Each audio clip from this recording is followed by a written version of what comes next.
தினமும் பாபா 5 வீடுகளில் மட்டும்தான் யாசகம் பெற்று திரும்புவார். கிடைக்கின்ற சாதம், ரொட்டி, போளி போன்ற உணவு வகைகளை தட்டில் வைத்து நன்றாக ருசித்து சாப்பிடுவார். உண்மையில் மகா யோகிகளுக்கு ருசியெல்லாம் இருக்கக்கூடாது.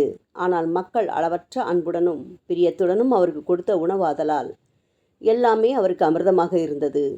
எல்லாவற்றையும் அவரே சாப்பிடுவதில்லை.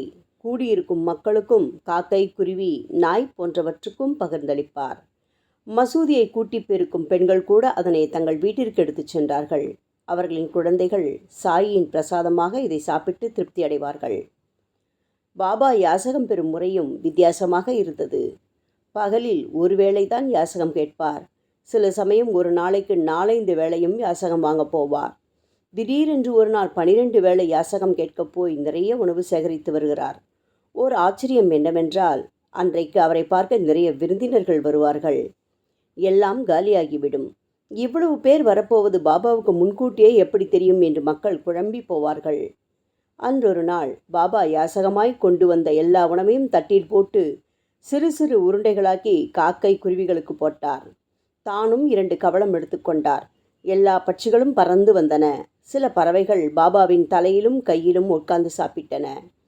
எல்லாம் முடிந்ததும் தண்ணீர் அருந்திவிட்டு படுத்தார். இதை பாபாவின் பரம பக்தர்களான மாதவராவ் தேஷ்பாண்டே, மகள்சாபதி, காசிராம் ஆகியோர் வெளியில் நின்று பார்த்தனர். இந்த பட்சிகள் எல்லாம் எப்படி உங்கள் தலையிலும் கையிலும் பயப்படாமல் உட்காருகின்றன?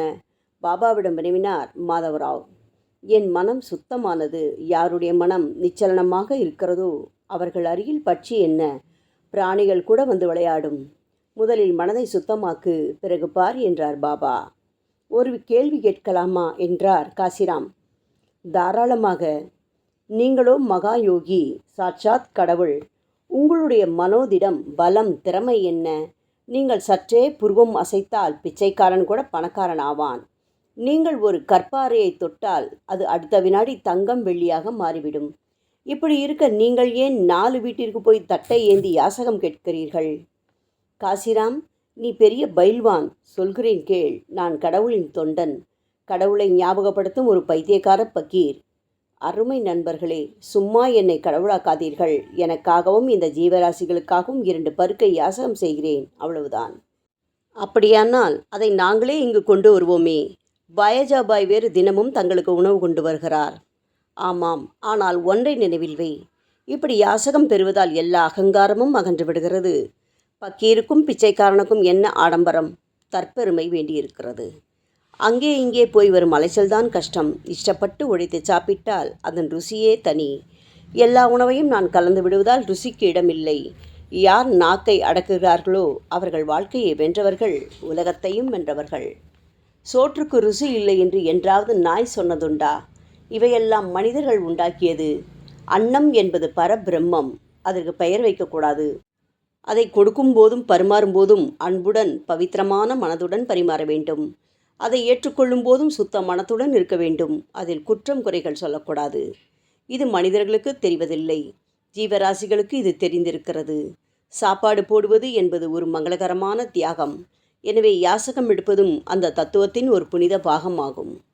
என் தெய்வமே, நீ யார் வீட்டுக்கு போய் யாசகம் கேட்கிறாயோ அந்த வீட்டில் எல்லா நலனும் உண்டாக ஆசிர்வதிக்கிறாய்.